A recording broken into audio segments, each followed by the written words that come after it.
Hey everyone, this is Jennifer Beamer, owner-operator of Expertly Dyed Art by Science, and this is the daily vlog, episode number 50. And today is going to be a retro vlog because the footage you're going to see is something that I filmed over 4 years ago. And it was about a pattern I had been working on, and I thought that, well, if I film it now, then I can do all the editing and get that polish set up for YouTube. 4 years ago, when I was sort of in transit going back to the United States to get my visa so I can come to the UK for my master's program. But when I got here, jet lagged, I got really sick, and then school started, so I got really wrapped up with everything and just didn't have time. So I didn't want to lose the footage because I was really proud of this recipe Raglan, called it a Raglan button shrug. Anyway, so I actually still have all of the notes in this little book that I got from Starbucks probably when I was in Korea. So yeah, in this particular pattern, what I wanted to do was come up with basically a boob holder that was done Raglan style with hand spun yarn. So there's lots and lots and lots of patterns out there for Raglan sweaters, cropped sweaters, button-up, cropped Raglan sweaters, 3/4 length sleeve and all that stuff on Ravelry, on the internet, in books, probably in the minds of many.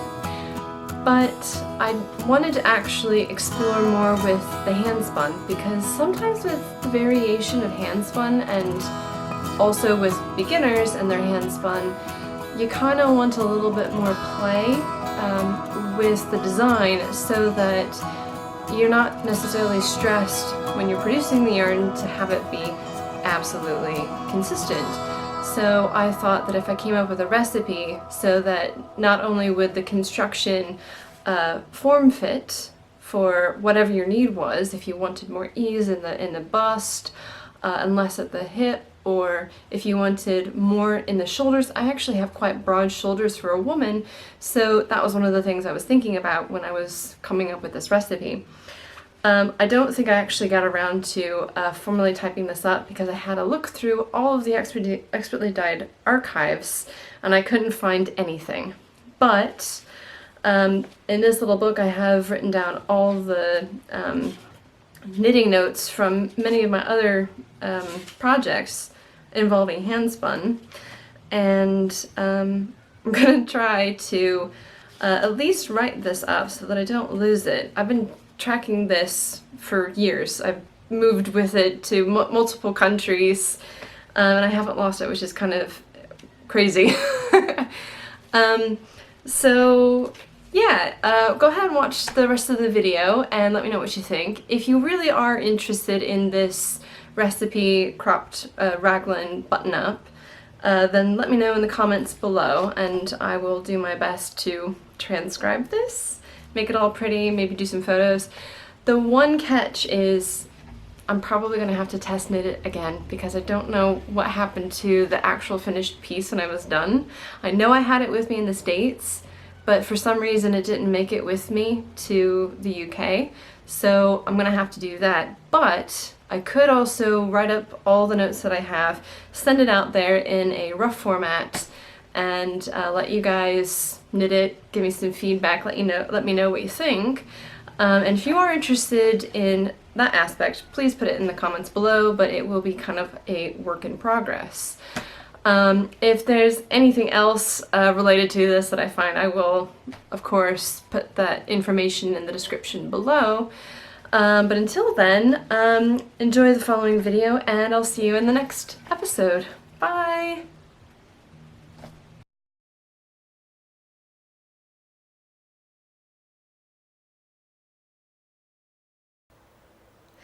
Hey everyone, this is Jennifer Beamer, owner-operator of Expertly Dyed Art by Science, and this is the daily vlog, episode number 50, and today I wanted to share with you my finished prototype. This is the cropped Raglan cardigan that I was working on before. I was using hand spun for the main body, and then I used some hand dyed yarn that I did for the contrast, and I really like how it turned out. So if I kind of stand up here, maybe sit up a little bit, you can see that it stops here just a little bit below my bust. And I've got these little 3 buttons here, which you may or may not be able to see. Maybe I shouldn't have worn black. It just looks so nice. So I added these little buttons here to sort of keep it closed at the bottom. And when I originally designed this pattern, I wanted it to be with a little bit of negative ease so that I would get this natural opening here, sort of drawing the eye and like making it look like I have a smaller waist. All those cool illusions that you can do with lines on fabric.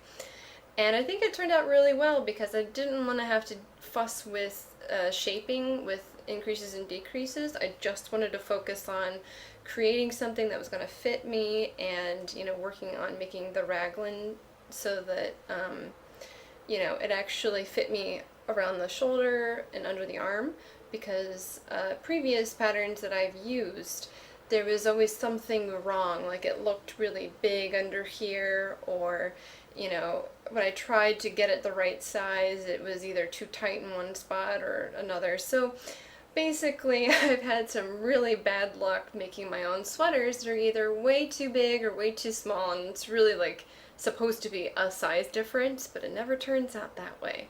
So I'm convinced that I can do raglan now that I've done this prototype. So I've actually been working on making my swatches, which are conveniently out of reach. So 1 second. Sorry about that. So I have here a couple of swatches.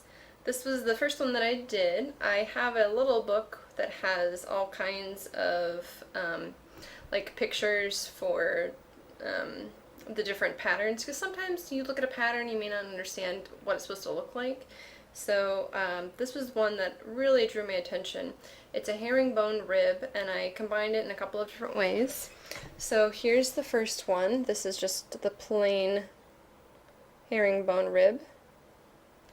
And then because you're gonna, when you do a raglan sweater top down, you of course start at the top and you work down. So what I did was I did a herringbone pattern. So this is the cast on edge here at the top, and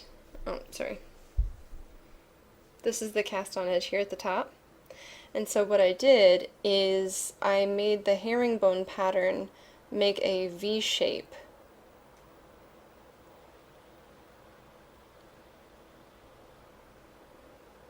There we go.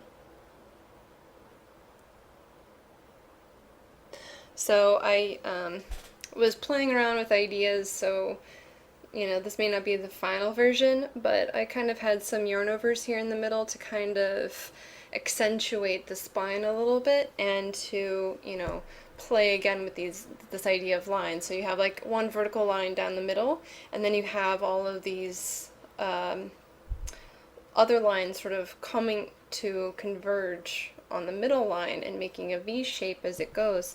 So if this is the back pattern, it's going to be suggesting that you're narrower as you get closer to your waist. I'm not exactly sure if I'm going to just go with the single version, because this pattern turned out to be a little bit easier and faster to knit, but I might play around a little bit more. But I really like this pattern, and I might have 2 versions, one where you have just the single pattern and another version where you have this V shape. So I'm probably going to do another swatch of this type where I play around with some other kind of lace yarn over thing in the center. But for now, I'm just trying to get some feedback and see what everyone else thinks. Anyway, so yes, this is my cardigan. I decided not to finish it at the top because when I put it on for my various sizing opportunities, I wanted to make sure that it actually fit me, so I kept testing it as I knitted it. I really liked how low this neck naturally became, So because I wanted to wear this sort of in the early spring and, you know, early fall, I didn't want to have long sleeves, so I have sort of like a t-shirt length here on my arm. So I didn't want to have a lot of fabric, and if I added a border around the neck, it was of course going to make it too warm. So I've got 8 million scarves, so if I'm feeling a little chilly, I'll just put something around my neck. So I left the top kind of unfinished, and I think it looks nice. It adds more of like a scoop slash V-neck type opening, so looks really cool. Anyway, so if you like this video, please give me a thumbs up and subscribe if you haven't already. Thank you to everyone who has subscribed to my channel. It's really great seeing all you guys supporting me. And, you know, I like to see the community thrive, so it's nice that you guys are all out there. And if you have any comments or questions, or if you want to make some suggestions about the kind of pattern that I use for the cropped cardigan, which is going to go in the back where the pattern is, it's going to be in the back. I would love to hear your ideas. None of this is set in stone. If you toss something my way and I really, really like it, I might just use that instead.